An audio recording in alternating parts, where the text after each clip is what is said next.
Continuamos en La Venganza Será Terrible. Estamos hoy en la matiné del viernes en el Centro Caras y Caretas. La semana que viene recibiremos público. El jueves en el Teatro Coliseo Podestá de la ciudad de La Plata. Y el viernes ya estaremos en Paysandú. Así que no vamos a estar aquí en Buenos Aires la próxima semana. Esta noche vamos a hablar de un enano famoso, quizá el más grande de cuanto se tenga memoria, con la excepción del tipo de Game of Thrones. Estoy hablando de Luis Antares, llamado Todo Coraje, famoso en las cortes españolas. Era, fíjese, un sujeto misterioso. Se ignora la fecha de su nacimiento. Algunos dicen que era hijo de un turco, otros que su madre fue una sulamita. Son embelecos para hacer más interesante la historia de este hombre. Antares era antes que nada un suplantador. ¿Qué quiere decir esto? Andaba por todas las cortes de Europa haciéndose pasar por el enano más famoso por ahí. ¿Entiende? Expliquemos esto. El tipo llegaba a un lugar y preguntaba: ¿qué enano es conocido aquí? No que viviera ahí, sino que no viviera en esa ciudad, pero que fuera conocido, pero conocido por el renombre, que tuviera una gran reputación.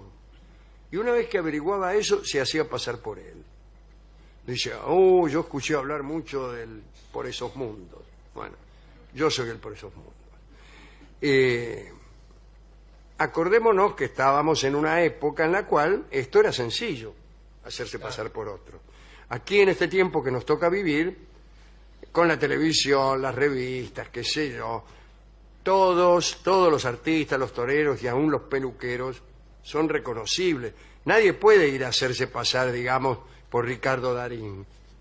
Y enseguida, pero digamos que no solo para la gente famosa era complicado en aquel momento, puesto que no había otra entidad que la confesión.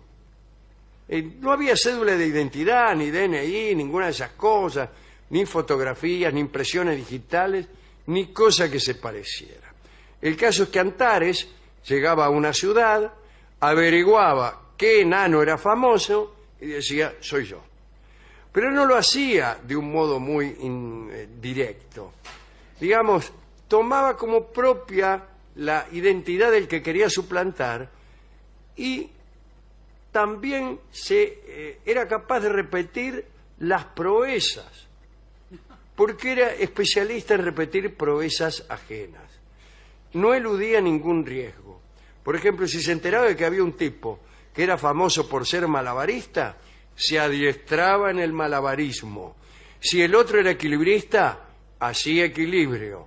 Cuando aprendía todo, entonces recién irrumpía en la plaza, daba grandes voces o no decía nada, empezaba a ejercitarse y lograba que alguien dijera: ese debe ser fulano de tal, de que me han contado que es inimitable en el arte de colgarse de un trapecio.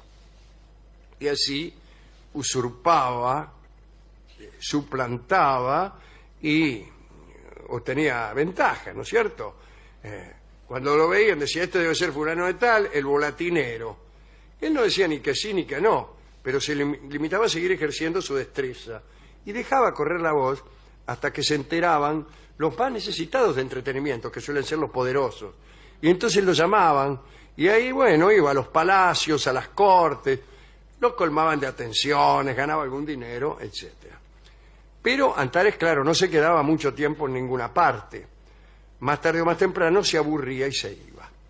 En general vivía bien, le gustaban mucho las mujeres, llegó a ser un maestro en las más diversas artes del entretenimiento, fue volatinero, saltimbanqui, contorsionista, equilibrista, funámbulo y también se manejaba con promesas. Averiguaba, por ejemplo, qué animales no había en la región y decía que él los adiestraba. Por ejemplo, ante la ausencia de rinocerontes, se proclamaba adiestrador de rinocerontes. Es peligroso esto, porque nunca falta alguien que tenga por ahí escondido un rinoceronte y nos haga quedar mal. Era también prestímano actor, gimnasta, etcétera, etcétera. Pero sobre todas las cosas era valiente, porque tomaba riesgos de toda clase y por eso le llamaban Todo Coraje. Le llamaban los pocos que sabían que era él. Bien. Un día entró a Madrid, pero llegó como un desconocido. Adivinó que en Madrid la fama era un artículo demasiado codiciado y entonces se hizo lotario y se puso a esperar. Mientras tanto, buscó el amor efímero de una prostituta, pero sucedió que se encontró con una prostituta llamada, disculpen ustedes, la Margaritona. Sí. Es un buen nombre para una señora que atiende señores. Sí. Y encontró el goce fugaz, pero también el amor. Quiero decir, Antares se enamoró de la Margaritona y la Margaritona se enamoró de él. Fueron muy felices. Durante un cierto tiempo Antares no suplantó a nadie, no se hizo pasar por nadie, no abusó de la credulidad de los cortesanos. Parecía que se había olvidado de su profesión. Pero un día llegaron a Madrid noticias de otro enano, de nombre Antonio Polonesio. Llegaron las noticias. La gente se hablaban del Polonesio y de la hazaña que era capaz de hacer cada vez que se lo proponía. Ahora les voy a contar a ustedes cuál era esa hazaña.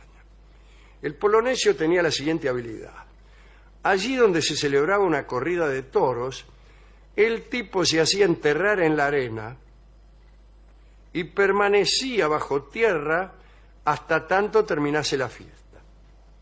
Terminada la corrida, se hacía desenterrar, lo sacaban al Polonesio y el Polonesio no solo salía vivito y coleando, sino que además era capaz de contar con lujo de detalles todo lo que había sucedido durante la fiesta e incluso responder cualquier clase de pregunta.